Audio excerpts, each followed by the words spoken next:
أعوذ بالله السميع العليم من الشيطان الرجيم بسم الله الرحمن الرحيم وبه نستعين وصلى الله على سيدنا محمد وعلى آله الطيبين الطاهرين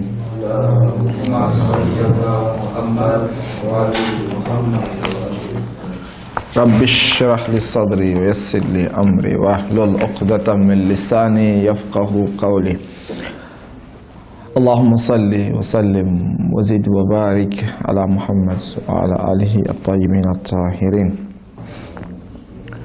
Au nom d'Allah, le tout miséricordieux, le très miséricordieux, Père et bénédiction sur le noble de ses créatures, le saint prophète Muhammad sallallahu alayhi wa sallam, sur sa sainte famille, ses vertueux compagnons et sur celles qui suivront sa voie jusqu'au jour de la résurrection, que Dieu nous aide, qu'il fasse de nous des musulmans vertueux, qu'il nous guide sans cesse sur le droit chemin.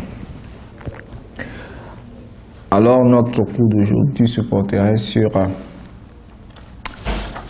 le monothéisme dans la création et en deuxième lieu le monothéisme dans l'adoration. Donc nous avons des éléments essentiels qu'il faut traiter.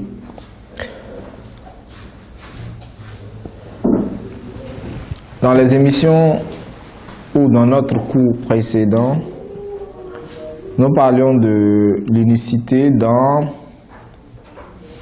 l'être de Dieu, dans son essence, puis l'unicité dans ses attributs.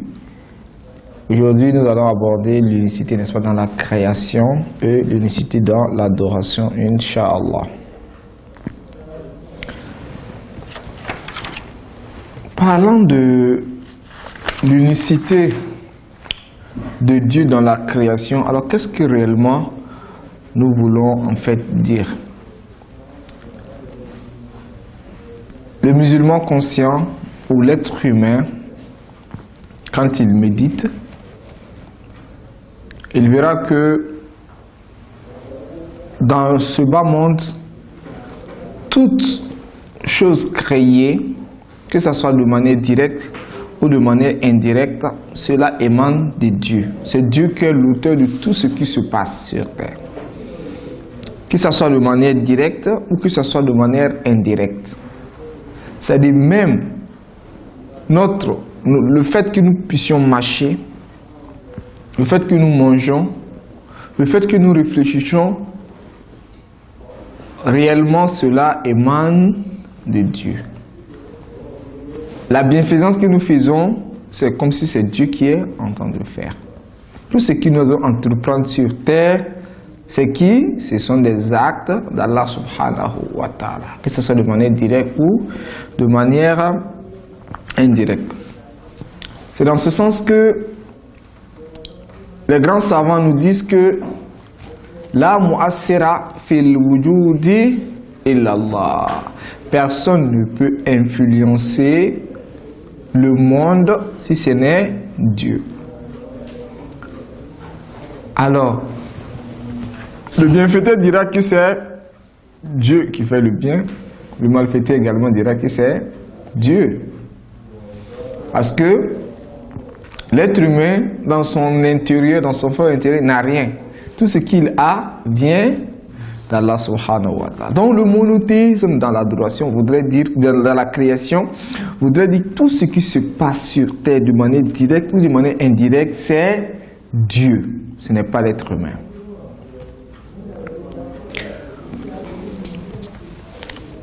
Point d'interrogation. On revient au Saint-Coran. Interroger le Saint-Coran, voir est-ce que réellement tout ce qui se passe sur terre, c'est Dieu ou bien c'est en fait l'être humain lui-même. Dans le Saint-Coran, nous constaterons souvent qu'il y a des actes qui ont été attribués à l'existence elle-même, pas à Dieu directement. Exemple, nous avons dans Surat Baqara. Donc bien avant cela, il y a une sourate dans le Coran qu'on appelle Surat Ra'd. où Allah subhanahu wa ta'ala dit ceci, surat Ra'd, verset 16. Qul huwa Allahu khaliqu kulli shay'in wa huwa al-wahid al-qahhar. Dit, Allah est le créateur de toutes choses et c'est lui l'unique, le dominateur suprême. Surat Ar-Ra'd, verset 16. Dit,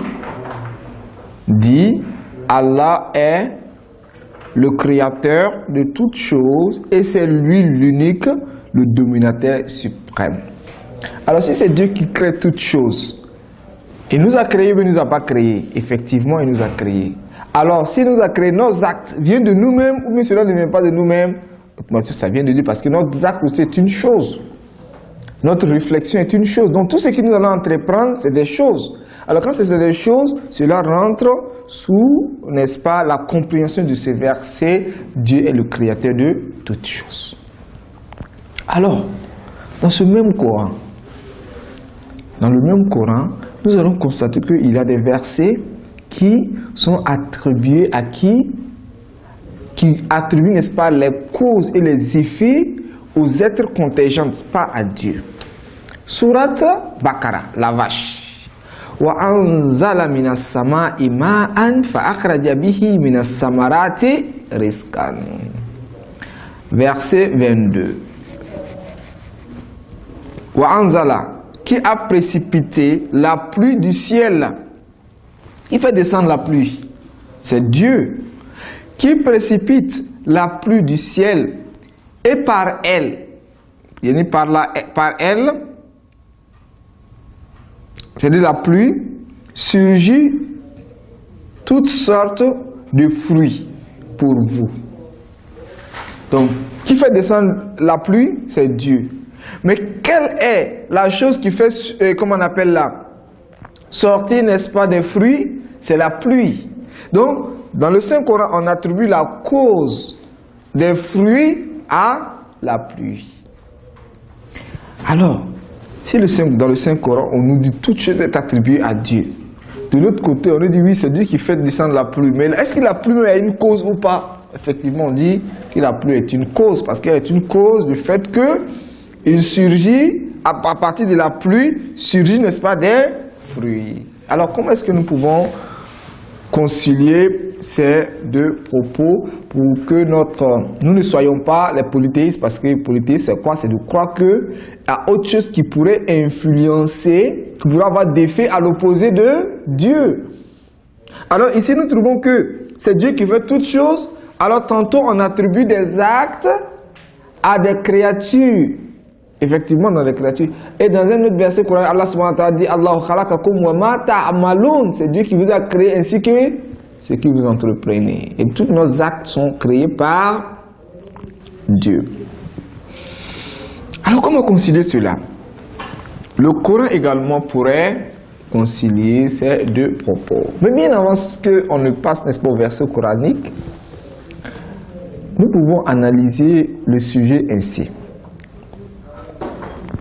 Nous avons deux sortes de créateurs. Deux sortes de créateurs relatifs à un seul objet. Mais pas aux mêmes étapes.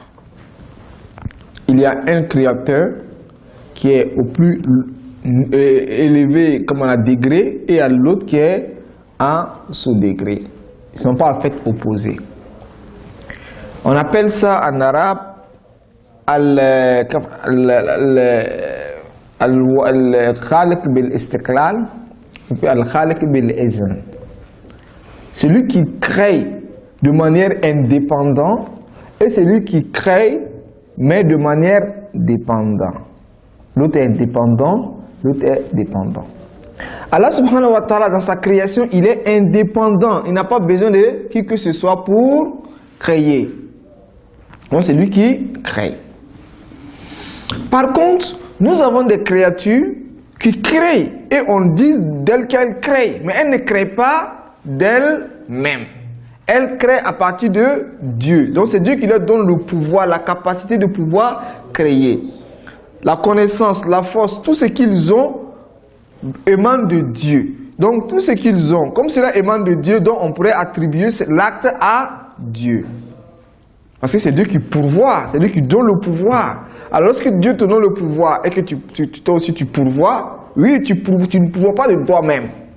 La volonté vient de toi, mais la force, la capacité vient de Dieu. Donc c'est comme si tu utilisais la force de Dieu pour agir. Mais pourquoi est-ce qu'on attribue à toi, n'est-ce pas, l'action? Parce que l'intention vient de toi. La volonté vient de toi. Sinon le pouvoir vient d'Allah subhanahu wa ta'ala. Le prophète Isa alayhi salam, qu'est-ce qu'il dit? Il dit, moi je donne la vie, bi'iznillah, par la volonté de Dieu, pas de par moi-même. Je donne, effectivement je donne. Mais est-ce que cette capacité de donner vient de moi ou bien vient de Dieu? Cela vient de Dieu. Donc ça c'est du pur monothéisme, pas de polythéisme. Le polythéisme c'est quoi? C'est le croire que voilà deux éléments ou deux objets ou deux choses qui créent au même point d'égalité. Vous voyez? Quand c'est au même point d'égalité, ça c'est de l'associationnisme. Mais lorsque nous croyons que non, les deux créent, c'est vrai, mais l'autre est en dessous du second. Donc c'est Dieu qui est le pourvoyeur, c'est Dieu qui donne tout. Effectivement, c'est lui qui donne. Et l'être humain également donne. Mais pour Dieu est de manière indépendante, mais pour l'homme, lui, il dépend d'Allah subhanahu wa ta'ala. Donc quand c'est comme ça, c'est du pur monothéisme, pas du polythéisme. Regardez dans un Surat Al-Anfal. Lorsque le saint prophète Muhammad sallallahu alayhi wa sallam est sorti de la Mecque pour se diriger à Médine, qu'est-ce qui s'est passé? Nous constatons que les Qurayshites ont voulu mettre fin à la vie du saint prophète Muhammad sallallahu alayhi wa sallam.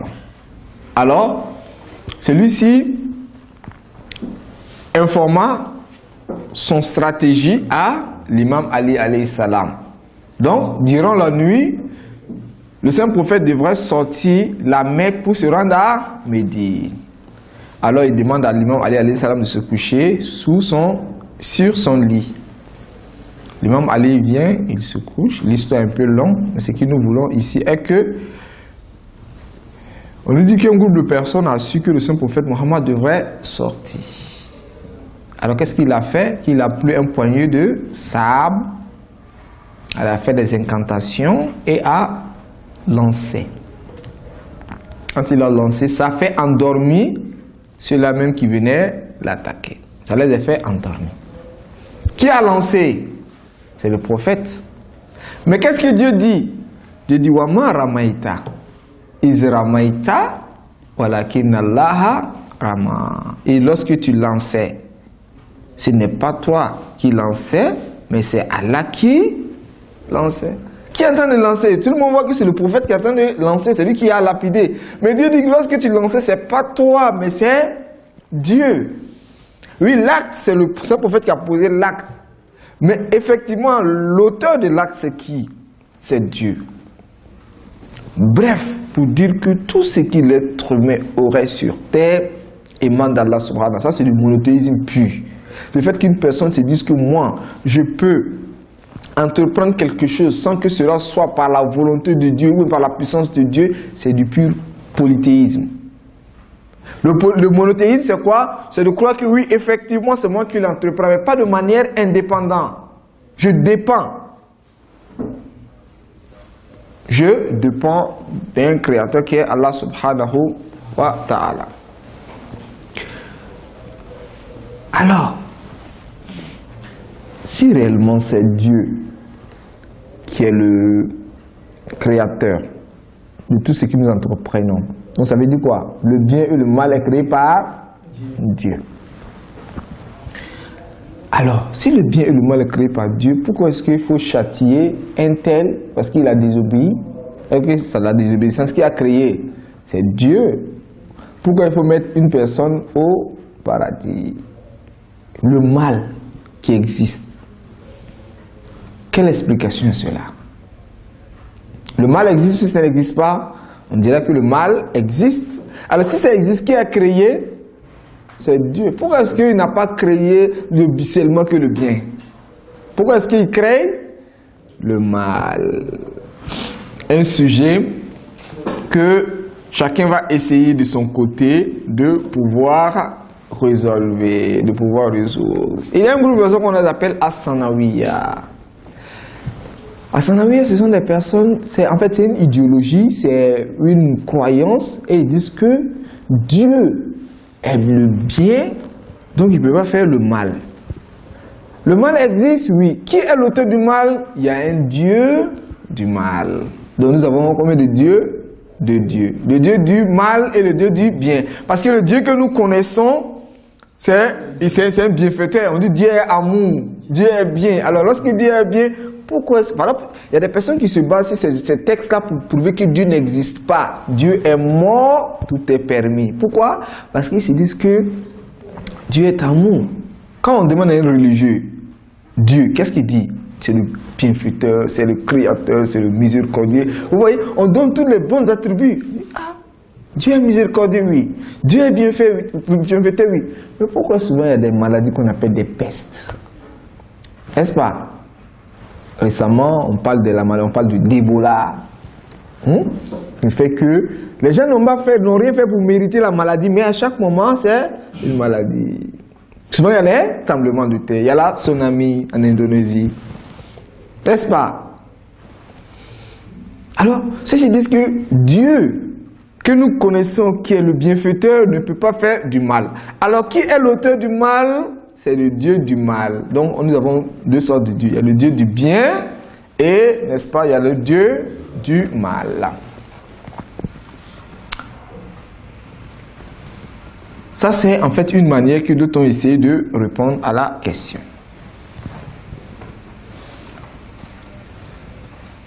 D'autres disent que cette approche c'est pas vrai. L'approche n'est pas vraie. Et ils vont essayer de donner une autre approche de la question. Ils disent que dans le monde que nous vivons, nous n'avons pas quelque chose qu'on appelle le mal. Le mal n'existe pas. Le mal est relatif. Le mal est un néant. C'est un sujet qui est beaucoup polémique. Si on a bien compris, ça va, mais si tu as mal compris, tu vas essayer de donner une excuse à tous les malfaiteurs. Donc il faudrait que vous faites beaucoup attention. Qu'est-ce que ceux-ci veulent dire? Donc, le premier groupe, on appelle les Sanawites, et ils ont essayé c'est une croyance, ils ont essayé de résoudre le problème avec quoi? Deux visions. Nous avons le Dieu du bien et le Dieu du mal. D'autres sont venus, n'ont pas accepté cette approche, ils disent non, il n'y a pas quelque chose dans le monde qu'on pourrait appeler le mal. Et tout ce que nous avons, c'est le bien. Donc Dieu crée le bien, il ne crée pas le mal. Ça c'est un, deux. Tout ce que nous avons comme mal, c'est relatif. Qu'est-ce que cela voudrait dire? Cela voudrait dire qu'on ne peut pas avoir quelque chose sur terre pour dire que cette chose est mauvaise. Quelqu'un pouvait dire, mais le serpent. Le serpent est bon ou le serpent est mauvais? Tout le monde croit que le serpent c'est mauvais. Ah, ok. Tout le monde se dit que le serpent est mauvais. Pourquoi? Parce que le serpent pourrait faire du mal à l'être humain. Le serpent pourrait faire du mal à l'être humain, donc le serpent est mauvais. Mais est-ce que le serpent, dans son être, lui-même dans son être, il est bien ou mauvais? Dans son être, son existence? Oui, dans son existence, il est bien. Donc, le serpent est bien dans son existence, mais par rapport à nous, comme il nous fait du mal, on dit qu'il est mauvais. Si le serpent ne faisait pas du mal à l'homme, est-ce qu'on allait dire qu'il est mauvais? Non. Un, deux, est-ce qu'il n'y a pas des personnes qui mangent le serpent? Oui. Ceux-ci diront que le serpent est mauvais ou bon. On dit d'un côté, le fait qu'il nous fait du mal, il est pas bon, mais de l'autre côté, le fait qu'on le mange, donc il est bien. Vous voyez, donc, ceci dit qu'on ne peut pas avoir un objet pour dire que cet objet est à 100% mauvais. Mais le bien et le mal est relatif. Ou bien le mal est relatif. Par rapport à moi, le serpent est mauvais. Mais le serpent par rapport à son existence n'est pas mauvais, c'est bien. Donc ils disent que Dieu ne crée pas le mal. Tout ce que Dieu crée est bon. Mais c'est par rapport à nous, ou bien par rapport à une personne qu'on pourrait dire que c'est en fait mauvais.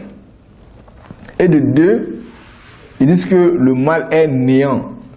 C'est-à-dire que c'est l'inexistence du bien qu'on estime comme mal. On dit le mal c'est quoi? C'est l'inexistence du bien. Quand il n'y a pas le bien, c'est le mal.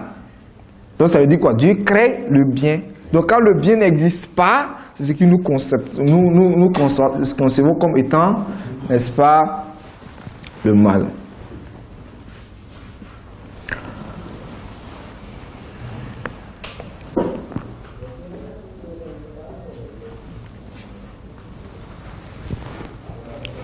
Donc,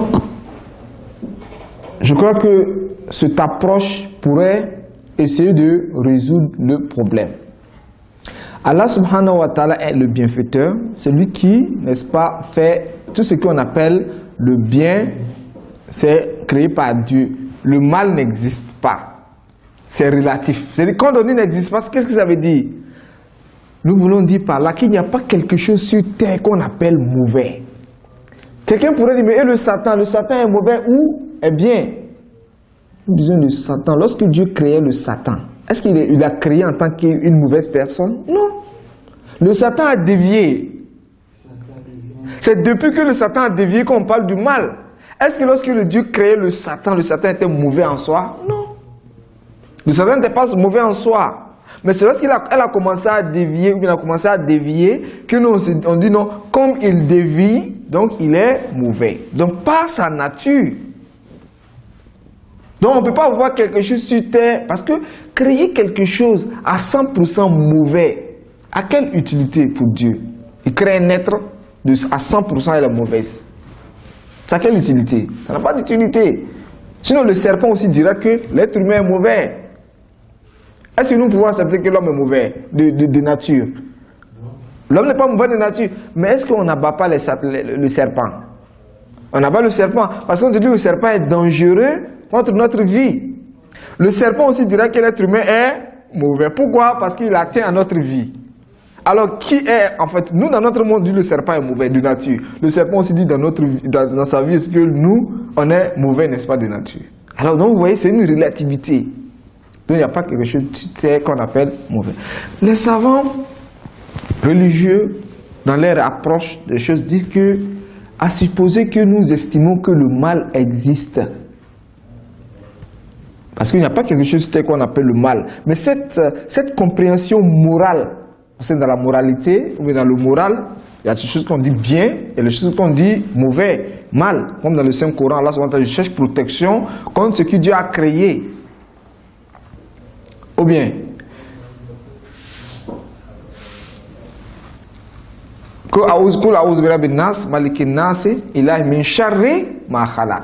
on cherche protection auprès, n'est-ce pas, de Dieu, le Dieu, n'est-ce pas, des hommes, contre le mal qu'il a créé. Donc dans le Saint-Coran, il y a le mal qu'il a créé. Alors le mal qu'il a créé, est-ce que cela voudrait dire qu'il y a quelque chose que, sur terre qu'on pourrait dire que cela est mal? Non, ce sont des concepts moraux.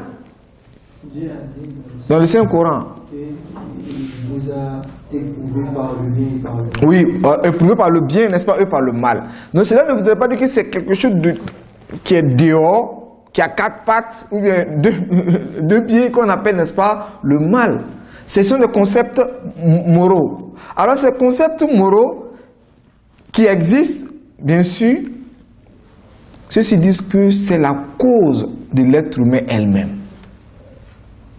Ce mal que vous dites que ça existe, c'est l'être humain même qui a orchestré cela. Ce n'est pas Allah subhanahu wa ta'ala. Ça c'est un. Deux, Allah subhanahu wa ta'ala fait ça pour vous éprouver, afin de pouvoir vous parfaire. Donc ça veut dire quoi? Même si nous acceptons que le mal existe, le mal qui existe n'est pas mauvais en soi. Il pourrait être, n'est-ce pas, positif. Donc bref, pour dire que Allah subhanahu wa ta'ala est le créateur de tout ce qui se passe sur terre, et ça c'est du pur monothéisme. Alors l'être humain aussi fait, n'est-ce pas, pose des actions, mais les actions qu'il pose, il ne le pose pas par, comment dirais-je, par indépendance. Dépend, mais celui-ci dépend toujours d'Allah subhanahu wa ta'ala. Alors la question du monothéisme dans l'adoration, Inch'Allah, dans l'émission, dans le cours qui suivra, Inch'Allah, nous allons essayer de traiter cela. Wassalamu alaikum wa rahmatullahi wa barakatuh.